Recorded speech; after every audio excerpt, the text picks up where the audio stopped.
Good morning students. तो कल अपन ने पढ़ा था रे ऑप्टिक्स के बारे में कुछ, बाकी अपन आज चर्चा करते हैं। कल हमने पढ़ लिया था दृश्य क्षेत्र तक। एक बार मैं फिर से उसको बता देता हूँ दृश्य क्षेत्र के बारे में। कल अपन ने पढ़ा था दृश्य क्षेत्र के बारे में कि हमारी जो आँख है वो कितने तरंग दैर्ध्य तक को संसूचित कर सकती है। ये मान लो कि ये 0 है, ये इन्फिनिटी है और ये 400 नैनोमीटर और ये 750 नैनोमीटर। ये तरंग दैर्ध्य है। क्या है ये? तरंग दैर्ध्य। ठीक है। तो इनके बीच का जो क्षेत्र है उसमें हम आराम से देख सकते हैं, इसलिए ये क्षेत्र कहलाता है दृश्य क्षेत्र। और प्रकाश की जो तरंग दैर्ध्य है वो इसी कोटि की होती है, इसी परास की होती है। और हम ये कलर भी देख सकते हैं जो विबज्योर होता है, क्योंकि प्रकाश में, सूर्य के प्रकाश में 7 कलर होते हैं। 1 2 3 4 5 6 7 विबज्योर। ठीक है। और इसी ऑर्डर में होते हैं। वो अभी अपन चर्चा करेंगे इसी चैप्टर में आगे। इंद्रधनुष और प्रिज्म जब अपन पढ़ेंगे तो उसमें इसकी चर्चा करेंगे। ये दृश्य क्षेत्र है और इधर ये अदृश्य क्षेत्र है। और 750 के बाद फिर से अदृश्य क्षेत्र। अदृश्य क्षेत्र का मतलब है जिसको अपनी आंख नहीं देख सकती। यहाँ पर पराबैंगनी किरणें होती है और यहाँ पर अवरक्त किरणें होती है।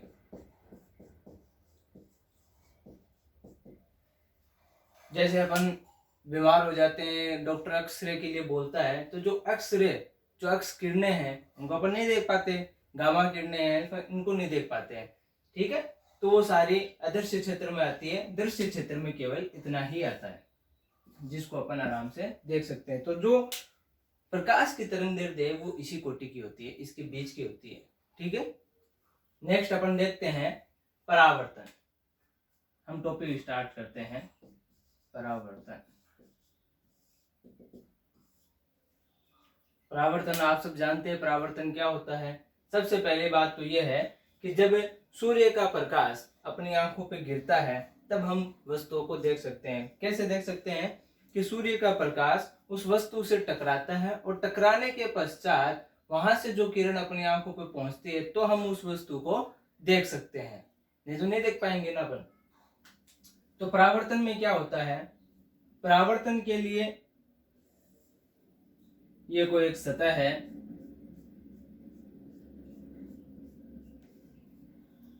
ये सतह है। जब इस सतह के ऊपर प्रकाश गिरता है तो गिरने के पश्चात ये इसी माध्यम में वापस लौट जाता है। यहां पर मैं अभिलंब बनाता हूं, ये अभिलंब है। और अभिलंब के साथ ये जो किरण आ रही है उसको बोलते हैं आपतित किरण, और ये जो किरण जा रही है इसको बोलते हैं परावर्तित किरण, और इसे बोलते हैं अभिलंब। ठीक है। तो आपतित किरण और अभिलंब के बीच का जो कोण होता है उसको बोलते हैं आपतन कोण। क्या बोलते हैं? आपतन कोण। और आई से इसको डिनोट करते हैं, आपतन कोण आई। और परावर्तित किरण अभिलंब के बीच जो कोण बनता है उसको बोलते हैं परावर्तन कोण, और इसे आर से डिनोट करते हैं। ठीक है। तो परावर्तन क्या है? परावर्तन है कि जब कोई किरण किसी सतह पर आपतित होती है तो आपतित होने के बाद वापस उसी माध्यम में लौट जाती है तो वो कहलाता है परावर्तन। ठीक है। परावर्तन में 2 नियम है। एक तो है कि जो आपतन कोण आई है वो बराबर होगा परावर्तन कोण आर के हमेशा। यानी जितने डिग्री पर ये किरण आपतित हो रही है उतने ही डिग्री का कोण बनाते हुए निकल जाएगी। किसके साथ? अभिलंब के साथ कोण बनाएगी। यानी अगर ये 30 डिग्री पे आपतित हो रही है तो 30 डिग्री से जाएगी, 20 से हो रही है तो 20 डिग्री से जाएगी, 45 डिग्री से हो रही है तो 45 डिग्री से जाएगी। एक नियम तो ये है। दूसरा नियम ये है परावर्तन का कि आपतित किरण, परावर्तित किरण, और ये जो बिंदु है, इस बिंदु को बोलते हैं आपतन बिंदु।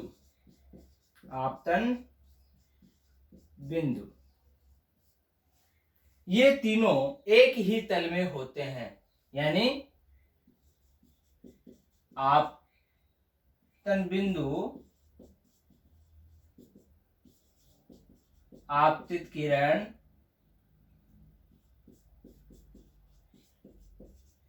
तथा परावर्तित किरण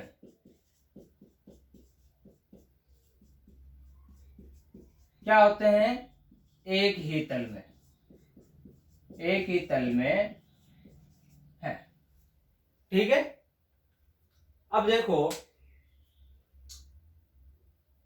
परावर्तन के लिए इस सरफेस का कैसा होना जरूरी है, ये जो सतह इसका कैसा होना जरूरी है, ये यहाँ से आप देख सकते हो कि अगर ये कोई वस्तु यहाँ से टकरा के वापस इसी माध्यम में जा रही है तो इसका मतलब साफ है कि ये सतह पारदर्शी तो नहीं होनी चाहिए, यानी ये सतह अपारदर्शी होनी चाहिए, यानी एक साइड से लेप किया हुआ होना चाहिए। जैसे अपना मिरर, कांच है, कांच को आप देखना पीछे की साइड से लेपित होता है, तभी हम अपना चेहरा उसमें देख सकते हैं। अगर नहीं होगा तो फिर वो पारदर्शी हो जाएगा, तो फिर वो कांच नहीं होगा, फिर वो क्या हो जाएगा?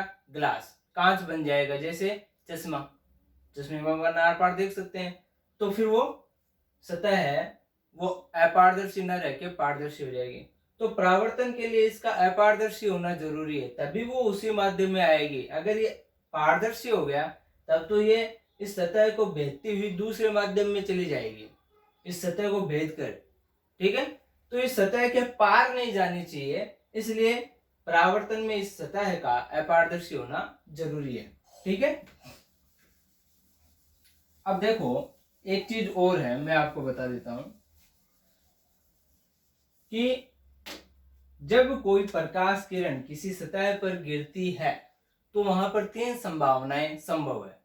एक, उस किरण का परावर्तन हो जाए, ठीक, या फिर वो किरण इस सतह के द्वारा अवशोषित कर ली जाए, या फिर अगर ये अपारदर्शी न होकर पारदर्शी है तो वो दूसरे माध्यम में चली जाए। यानी आपतित किरण किसी सतह पर गिरती है तो वहां पर 3 संभावनाएं हैं, या तो किरण का परावर्तन हो, या वो दूसरे माध्यम में चली जाए, या सतह के द्वारा अवशोषित हो जाए। ठीक है, ये 3 संभावनाएं। तो परावर्तन में केवल ये किरण परावर्तित होगी।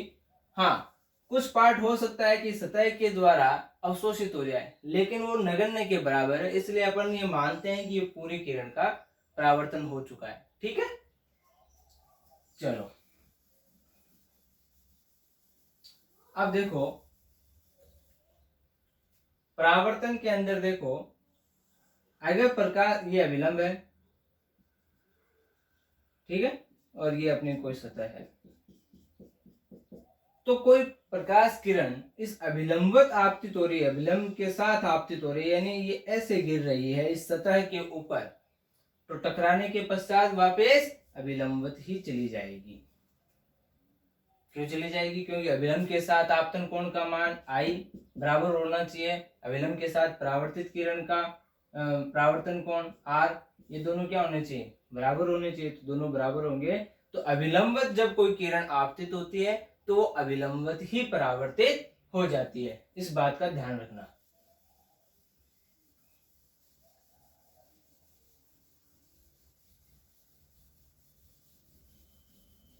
अब देखो,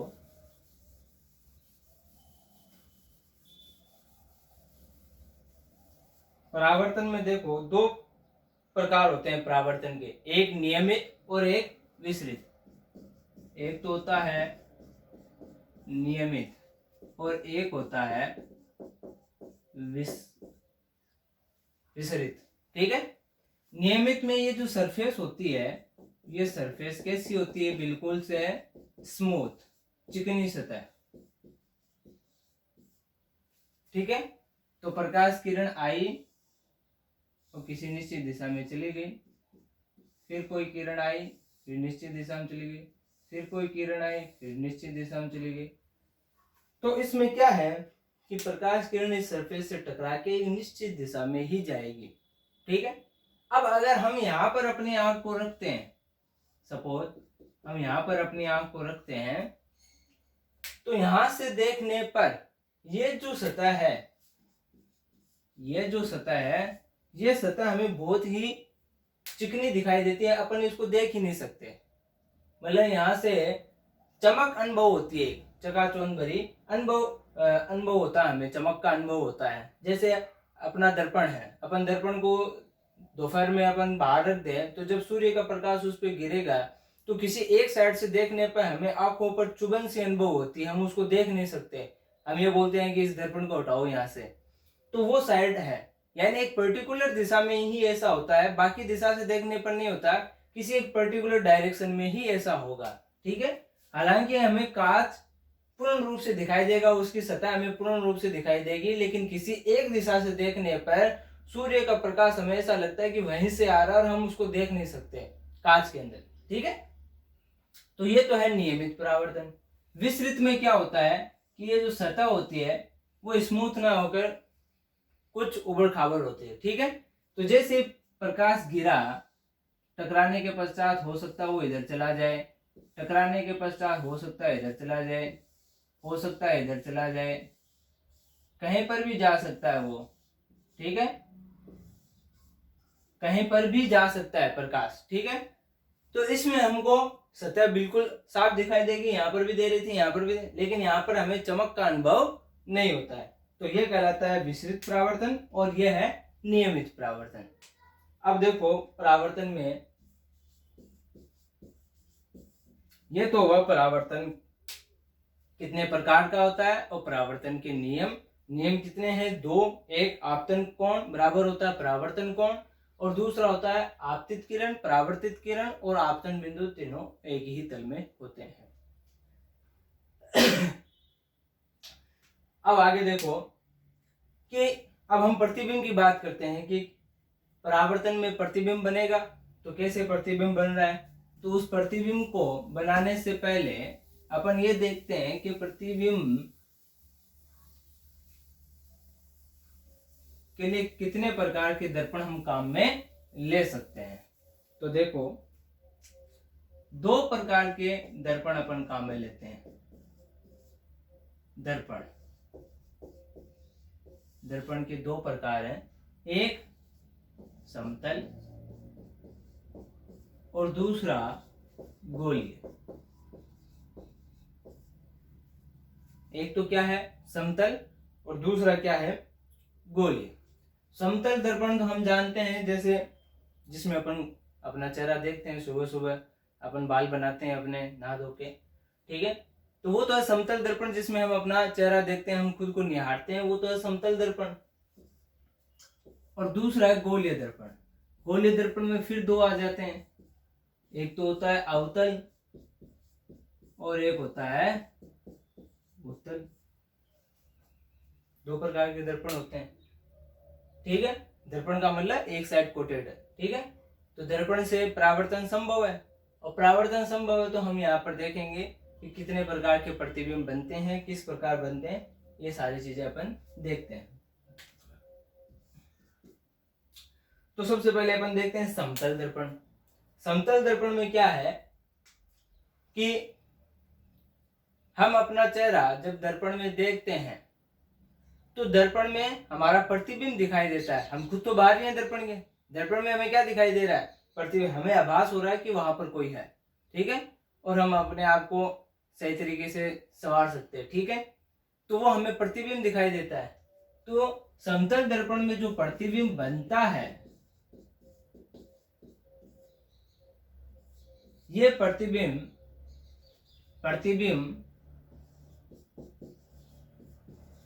उतनी ही दूरी पर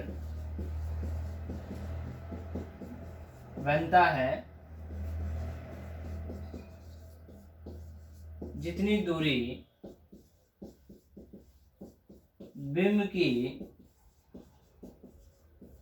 दर्पण से हो। यानी दर्पण से जितनी दूरी पर हम खड़े हैं, दर्पण के अंदर उतनी दूरी पर प्रतिबिंब हमें दिखाई देता है। आप देखना कि आप जैसे जैसे दर्पण के पास आओगे, प्रतिबिंब पास आता जाएगा।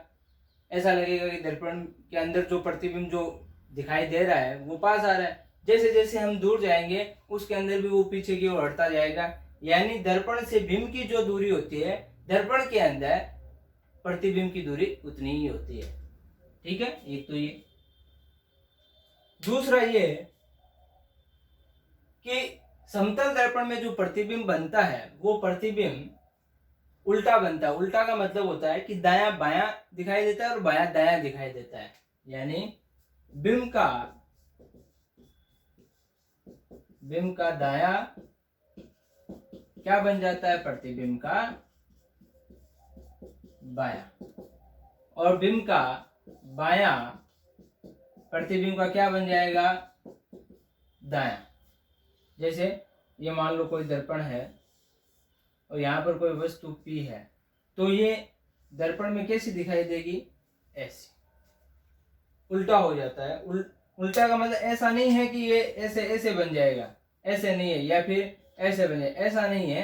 यानी दायां बायां बनता है और बायां दायां बनता है। क्यों, अब अपन दर्पण में देखते हैं प्रतिबिंब, तो ऐसा थोड़ी कि अपना सिर नीचे दिखाई दे और पैर ऊपर दे, ऐसा नहीं है। उल्टे का मतलब है कि दायां बायां दिखाई देगा और बायां दायां दिखाई देगा। ठीक है, चलो। और तीसरी बात यह है कि ये जो प्रतिबिंब बनता है, दो बातें होंगी। ये जो प्रतिबिंब बनता है, ये प्रतिबिंब कैसा होता है, आभासी।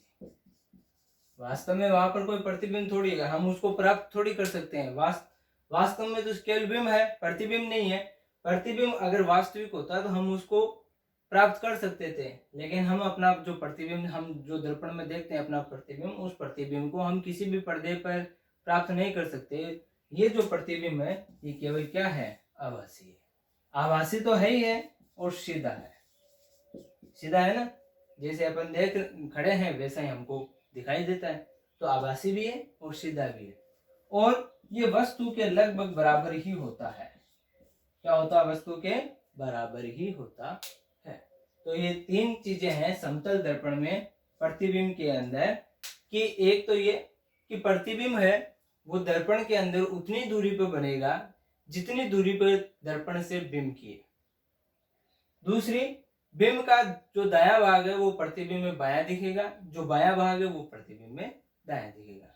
और तीसरा, जो प्रतिबिंब बन रहा है वो प्रतिबिंब आभासी होगा, सीधा होगा और बराबर होगा। ये तो अपना समतल दर्पण से परावर्तन हो रहा था, उसकी वजह से हमें ये प्रतिबिंब प्राप्त हो रहे थे। ठीक है, कल मैंने आपको कहा था कि मैंने इस चैप्टर के नोट्स की पीडीएफ फाइल बनाई है, और वो पीडीएफ फाइल मैंने आपको व्हाट्सएप पे सेंड कर दी है। उसमें बढ़िया तरीके से नोट्स बनाए हुए हैं। उन नोट्स को आप चाहो तो उतार सकते हो अपने कॉपी में, लेकिन उनको पढ़ना जरूर है अच्छी तरीके से। ठीक है, आप उनकी फोटोकॉपी निकाल सकते हो, नहीं तो आप उनको उतारो। आपको कोई दिक्कत हो तो आप पूछ सकते हो, अपनी क्वेरी है वो आप किसी भी समय पूछ सकते हो। अब अपन बात करते हैं गोलीय दर्पण की। गोलीय दर्पण, तो गोलीय दर्पण में दो प्रकार के दर्पण है, एक तो अवतल दर्पण और एक उत्तल दर्पण।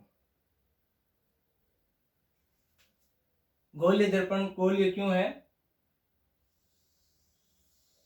क्योंकि ये किसी गोले का कटा हुआ भाग होता है। ये कोई गोला है, इसका आधा भाग में काट दूं, अब इसको मैं कोटेट कर देता हूं किसी एक साइड से, या तो इधर से या फिर इसको मैं अंदर की साइड से कर दूं। दो संभावनाएं हैं, या तो मैं क्या कर दूं इससे कोटेड, या फिर मैं क्या कर दूं इसको कोटेड। तो ये जो बनेगा, प्रकाश किरण अंदर बाहर की ओर किया हुआ है तो प्रकाश किरण अंदर से टकराएगी इस प्रकार से, और यहाँ पर प्रकाश किरण बाहर से टकराएगी इस प्रकार से। ठीक है, तो एक तो ये दर्पण बनेगा और एक ये दर्पण बनेगा। तो जब बाहर की साइड कोटेड है तब अपना बनेगा उत्तल दर्पण, और जब अंदर की साइड कोटेड है तब है उत्तल दर्पण। ठीक है, तो ये अपना उत्तल दर्पण और अवतल दर्पण है, उनके बारे में अभी अपन चर्चा करते हैं। अच्छा, इससे पहले अपन एक चीज और देखते हैं। दर्पण की चर्चा, गोलीय दर्पण की चर्चा क्यों, क्योंकि समतल दर्पण तो अपना छोटा सा ही पार्ट है, बाकी पूरा का पूरा गोलीय दर्पण ही है। उसमें बहुत सारी परिभाषाएं हैं, किस प्रकार से प्रतिबिंब बनेंगे, अलग अलग कंडीशनें हैं। तो गोलीय दर्पण ही मेन है, समतल दर्पण तो मामूली सा है। उससे पहले अपन एक चीज देखते हैं कि देखो, ये अपना विलंब है और ये अपनी कोई सतह है। तो जब प्रकाश किरण आपतित हो रही है तो आपतित होने के बाद ये इधर परावर्तित हो रही है, तो ये कोण I है और ये कोण R है। सपोज ये किरण आप परावर्तित नहीं होती और ये अगर सीधी निकल जाती तो ये किरण ऐसे जाती। इसका मतलब अगर ये सतह नहीं होती तो ये किरण सीधी जाती। अभी सतह है तो सतह से परावर्तन के पश्चात इसकी दिशा चेंज हो गई। तो ये जो किरण आ रही थी, इस किरण के अंदर विचलन कितना हुआ, ये विचलन कहलाएगा। ये जानी ऐसे थी और जा किरण ऐसे रही है, तो ये कहलाएगा विचलन। और विचलन को अपन डेल से लिखते हैं। विचलन कोण को अपन किससे लिखते हैं? डेल से। ठीक है, अब इस विचलन कोण का मान कितना होगा? तो देखो कितना होगा मान भाई। ये आपतित किरण अगर सीधी जाती, ये अगर सीधी की सीधी जाती, तो देखो आप, ये कोण पूरा कितना का है? फिर 180 डिग्री का है। इस 180 डिग्री में से ये पूरा 180 डिग्री है, तो ये पूरा 180 डिग्री है। 180 डिग्री पूरा वो किस किस को मिलकर बना हुआ है? आई आर और del, I plus R plus del. इसका मतलब डेल अगर निकालें तो क्या हो जाएगा? 180 minus I plus R, sorry I plus R. और हम जानते हैं, क्या जानते हैं कि जितना आपतन कोण होता है उतना ही परावर्तन कोण होता है। तो फिर डेल का मान कितना हो जाएगा? डेल का मान हो जाएगा 180 माइनस 2i। ये मान होता है विचलन कोण का। जैसे आपको कोई पूछे कि 30 डिग्री से कोई किरण आपतित हो रही है तो विचलन कोण का मान बताओ। तो 30 डिग्री से आपतित हो रही है तो विचलन कोण का मान हो जाएगा डेल बराबर 180 माइनस 2 इंटू 30। तो ये मान हो जाएगा कितना? 120। 30 गुणे 60 होता है, ये नहीं होता है, माइनस 60। तो ये 120 डिग्री ये विचलन कोण का मान होता है। ठीक है, तो ये विचलन कोण है कि प्रकाश किरण जाने किधर थी और बीच से ही किधर की ओर चली गई है, तो उसमें उस किरण के मार्ग में जो विचलन उत्पन्न हुआ है उसमें कितने डिग्री से वो विचलित हुई है किरण, वो है विचलन कोण। यानी अपने मार्ग से हट जाना ही क्या कहला रहा है? विचलन कहला रहा है। तो अभी अपन पढ़ेंगे दर्पण, गोलीय दर्पण। ठीक है, इसके नोट्स आप अच्छे से पढ़ना। नेक्स्ट वीडियो में मैं आपको गोलीय दर्पण के बारे में बताऊंगा। ठीक है, धन्यवाद।